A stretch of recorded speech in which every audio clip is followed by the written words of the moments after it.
Tim, let me ask you this question. What do you think tends to surprise engineers or technical professionals most when they move into a leadership role for the first time? Anthony, think it's the importance and the value of the emotional intelligence. Maybe with a perspective that they had their own personal and professional challenges over the years, but the breadth and extent of issues facing their colleagues that affect how they think about their work, how they accomplish their work, and kind of the investment in the time with that individual to work through those issues. I think that can be a challenge. What tends to surprise technical professionals the most when they step into leadership roles for the first time? It's often not the technical challenges, right? Architects, engineers, we know how to do that stuff. It's realizing that success now depends less on what you know and more on how you lead, communicate, and build trust with people. In this episode, I'm joined by Tim Leavitt, licensed PE, civil and land development practice area leader at DOWL. With a career rooted in both technical excellence and leadership growth, Tim brings a thoughtful perspective on what it really takes to lead in today's AEC environment. He gives some awesome practical concepts and steps you can take to develop your leadership skills and your emotional intelligence as a technical leader. If you're a technical professional stepping into leadership or a firm leader looking to better prepare your team, this conversation will give you practical insights into developing stronger, more effective leaders who can drive real project outcomes. Now, before I jump in with Tim, I do want to tell you about AEC PM Connect, a series of in-person events that we've created at EMI for AEC project managers and the leaders who develop them. If you want to stay on top of PM trends, elevate your team, and deliver stronger project results, these full-day events are built for you. Learn more at aecpmconnect.com. I'm your host, Anthony Pisano, and this is the AEC Leadership Podcast.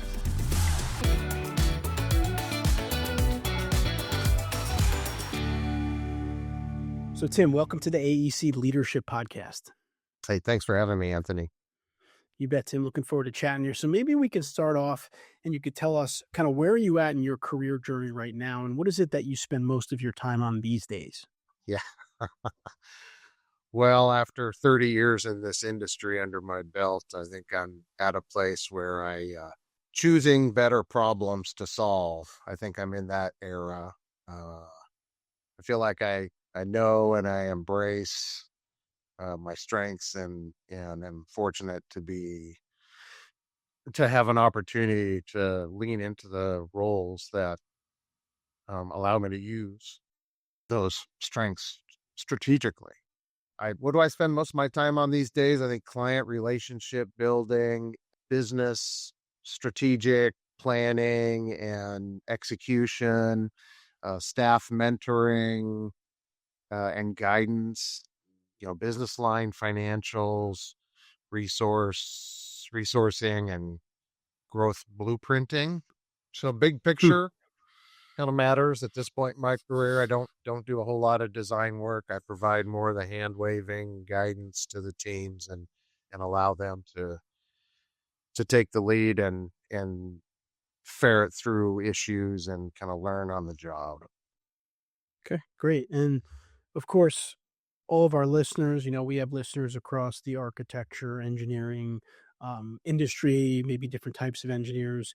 Tim spent his time pretty much in the civil land development space, but what we're really going to talk about today, I think, can apply to technical leaders across the industry, some of the skill sets that we're really going to dig into. And kind of to start, Tim, what I want to ask you is, why do you think people skills are kind of just as critical as the technical skills for engineers, technical professionals as we progress in our careers? Yeah, it's a great question, Anthony. I think people skills, or maybe we call them soft skills, and probably even more importantly, developed soft skills, and of which I would include EQ or emotional intelligence, I think is a critical component of successful leadership in engineering, or frankly, in any context for that matter. Success in leadership in our industry, I think, includes the ability to be able to empathize with individuals in the context of the specific challenges that they're facing in the workplace. or even with matters outside the workplace that are affecting what they're doing on the job. So to be able to empathize with your emotional intelligence and then to translate that empathy to specific communications and outcomes to help that individual move through the challenges, I think is it's vitally important to leadership in our industry or leadership in any industry for that matter. Yeah, 100%. I think that you mentioned the emotional intelligence piece of it. I think is really important. I mean, I think when you're dealing with the types of projects that we deal with in the AEC world, you're just dealing with a lot of different people, which, internally, you have different departments in your organization. Externally, you're dealing with different parties on the external side, whether it's a client, organization, other stakeholders, the public, agencies, Well, government officials, and, everyone's different. It doesn't matter where they work. It could be two people in the same company that then again have different communication work styles, right? Different personalities. So yeah, there's quite a bit that goes into leadership in the AEC space that requires a level of people skills or soft skills, or some people call them core skills, that we really absolutely need to be successful. So what are you seeing, Tim, in the industry today when it comes to how engineers or technical professionals are developing these leadership skills? yeah. Well, I think, Anthony, it starts with your education and maybe perhaps related back to the last question a little bit. When I have an opportunity to speak to engineers that are studying in school, whether it's seniors in high school that are thinking about going into engineering, or even I've had a chance to speak to college classes, folks that are in their engineering 101 classes and talk about what it's like to be a civil engineer, what the career is about.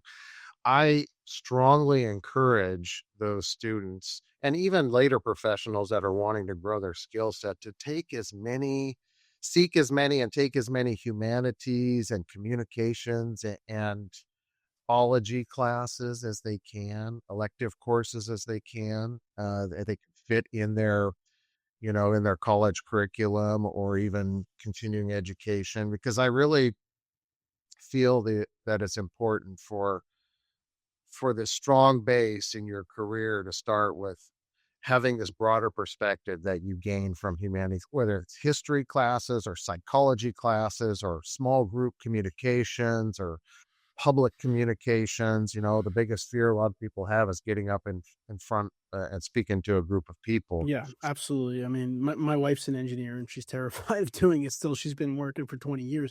But how about those engineers or, again, architects, technical professionals that are working for, like, let's say 5, 7 years, and all of a sudden their company says, hey, we want you to be a PM. We want you to be a leader, right? Like, you're beyond school now. So, like, what can you do? Yeah.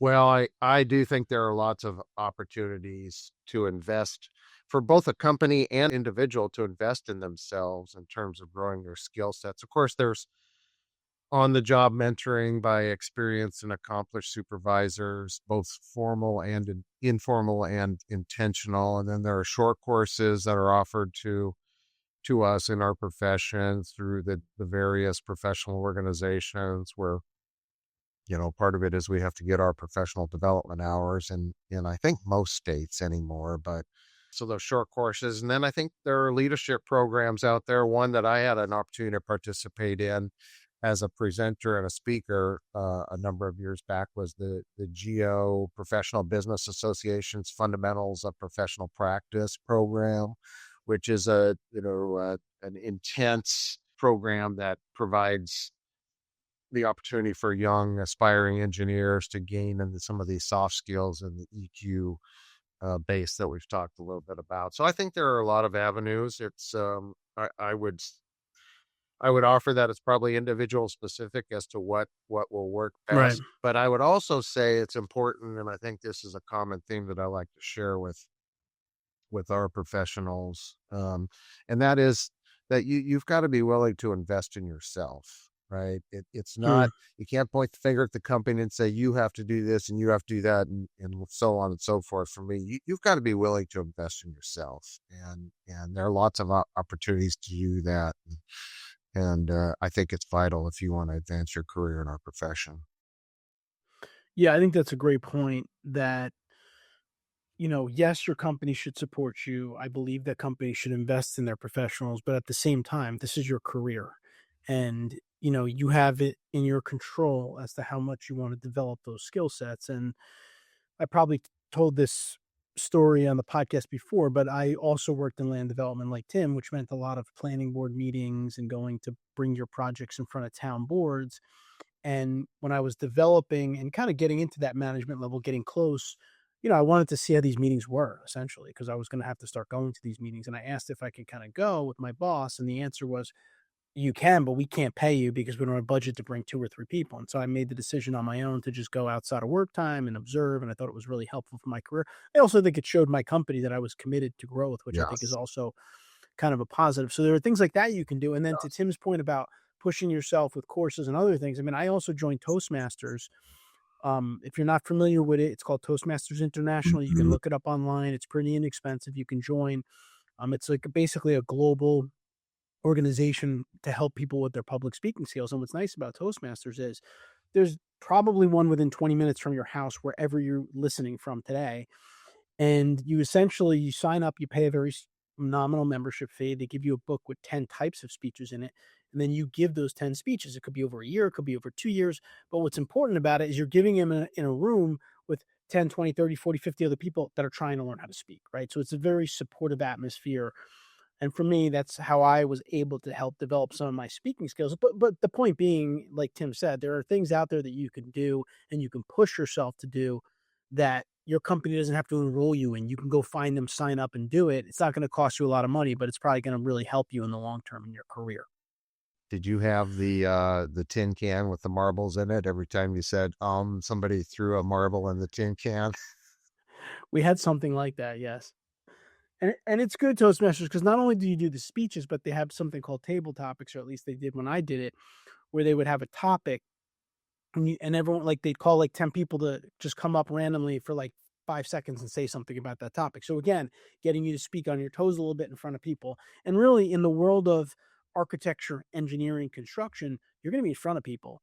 You're probably going to make presentations. And the case that I always make, even if you're at a performance review with you and maybe your manager and another person in your company, that's kind of a presentation in a sense. You're presenting yourself and how you are. So I tell people all the time that if there's one skill set you only have time to work on one thing, I would do work on public speaking because it's going to help you if you ever need to public speak, but it's also going to help you in your conversations and it's going to help you with your confidence. And to me, right, the confidence, the communication, those are things that are critical for any leader in any walk of life, Yeah, I essentially. agree. I agree That's, entirely.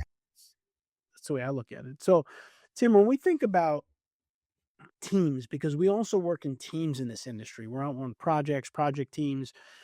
How do you kind of approach building trust with your team members, especially when you're dealing with complex projects, in your case, civil or land development projects? But, I think as a leader, you need to build that trust up with people, and that can take time. Yeah, for sure. I think generally one of my approaches, Anthony, is to create for our teams a collaborative work environment um, where we have thoughtful back and forth dialogue about the challenges that we're facing on a project, the approach to the design, whether, and not just with the engineers, but with our land use planners, with our landscape architects, and then with team members outside of our office, like the architects, the building architects, or even the clients. I've found over my career that if I afford this opportunity for collaboration between team members, that they have more of a investment in the outcome of the project, and and maybe focus a little bit more attention, or looking more at the quality of the presentation of their work, more thoughtful about how they're putting the design together. They're invested in the success of the project because they've had some say, and at least have been heard. Now, I may, with 30 years of design experience and project management under my belt, kind of know from the outset generally what the outcome of this design is going to look like. But I would rather afford the opportunity for these junior team members and others, other professionals on the team, to be vested and invested in the project. Yeah, I love that. And I think that builds the Yeah. trust, right? That they feel like, okay, I'm a part of this. It's my responsibility to ensure I'm doing my piece right and working with my team members. I feel like I'm trusted by my leadership, and we're going to do a bang up job. Yeah, and I think I like that approach a lot because basically what I hear when I think about that is you're basically putting them in positions to start to trust each other, right? By Yes. allowing them to collaborate with each other. And I think by doing that, they'll start to trust each other. And I think because you've given them the avenue, they'll start to trust you, right? Because hey, Tim's kind of letting us work it out. He's given us like the leash that we need to work with our team members, and so I think that that's a great way to kind of build that trust. And really, we work in an industry of collaboration, right? And we're not gonna push our projects across the finish line unless we're kind of getting the most from each of the people on our teams. And I think the ability to step back a little bit as a technical professional, which by the way is very difficult to do, right? Because we like the details. We're rooted in the details, No. but to step back and say, hey, let's let the team collaborate a little bit. This is kind of where we want to go, like setting that vision. And I think between the three of you or the four of you, the five of you, I think you can kind of work it out and work together on it. Yeah, and by the way, I agree. By the way, I would say it's a little more difficult to engage in a collaborative approach when you're not in the office. And I know that could be somewhat controversial for some, but we have found that if we have team members that want to stay working remote, the ability to collaborate with them in an efficient and effective way is more challenged. And so, Hmm. we really take advantage of the water cooler conversations that happen in our office amongst team members to vet and work through issues on projects. Just those, 30-second conversations could be tremendous value added. You just don't get those when somebody's sitting at home working on, from their home office versus having the other 90% of the team here in the office. Absolutely. I think that's definitely one of the challenges from a leadership perspective is, I mean, people could still get their work done remotely, but the mentoring piece of it, right? The interactive piece of it is you can't it's hard to replicate that. So Because if you can get people together, even if it's not every day, I think it can still be very beneficial in terms of building a team and kind of building, your leadership, style, relationships, rapport with your team members. And that's kind of the next thing I wanted to ask you, Tim, which we hear a lot about, like kind of like a personal leadership style or personal leadership philosophy. I'm wondering if you feel like you've developed a personal kind of leadership style. Maybe there were certain experiences that may have shaped you in your leadership philosophy. What can you share with us on that? yeah, yeah. Well, over 30 years, a lot of experience, of course, but I kind of harken back to the earlier conversation about the strong foundation in, humanities type courses. I took a bit of a circuitous route to end up finished with my master's degree in environmental engineering, but I ended up in fact, I started off my studies in psychology and sociology. I took a couple of years worth of those courses and then realized I probably had a better career path in engineering than I did sociology. But, so I felt like I had a good broader base of kind of worldly understanding and communications and whatnot. So I think that provided the foundation. And then I was always good at math and science, so I took all the engineering stuff. But after I graduated from Washington State University, I came back to my community, and I wasn't doing a whole lot of anything but working and hanging out with my buddies on the weekend. So I got a flyer on my doorstep for a neighborhood association meeting, and I thought, oh, I'll check this out. And I went to this meeting and was one of like 10 people there, and they all kind of looked at me like, who's this stranger? Well, when it was all said and done, because the same people go to the meeting every month and nobody new shows Right. up, right? I said, listen, I'll do whatever I can to help out. Well, I couldn't make the next meeting the next month, and it was the elections for officers for the next year for the neighborhood association, and they said that Tim guy, he said You he got would do it. voluntold. I got voluntold. I got a call the next day, and they were like, "Hey, congratulations! You're now the co-chair of the Image Neighborhood Association." And so Wow. that kind of led to a path of volunteerism on different boards and committees. I served on not only the neighborhood association, but the homeowners association. I was the president of that. Then I became the ASCE section president here in Southwest Washington, and then was on some business committees and this, that, and the other. And I think those experiences in working with lots of different personalities on boards and committees and outside of our profession, right? People that had Hmm. no idea what engineering was about. I think that also afforded me some great perspective and experience in how to relate and how I could, evolve my leadership in those roles in ways that were beneficial to those organizations and to the beneficial to the individuals on those boards. And then, through all that, continuing in my engineering profession, taking, ongoing education, short courses, again, classes provided by professional industry organizations on leadership and communications, and then reading articles, reading books on how to improve yourself professionally. And Yep. of course, pleasure reading. So, just a variety, personal investment. Again, I wanted to be better at what I was doing. Yeah, and I guess to take this one step further, I know you served on the city council and as a mayor of the city of Vancouver, Washington. Tell us about kind of that experience and how Yeah.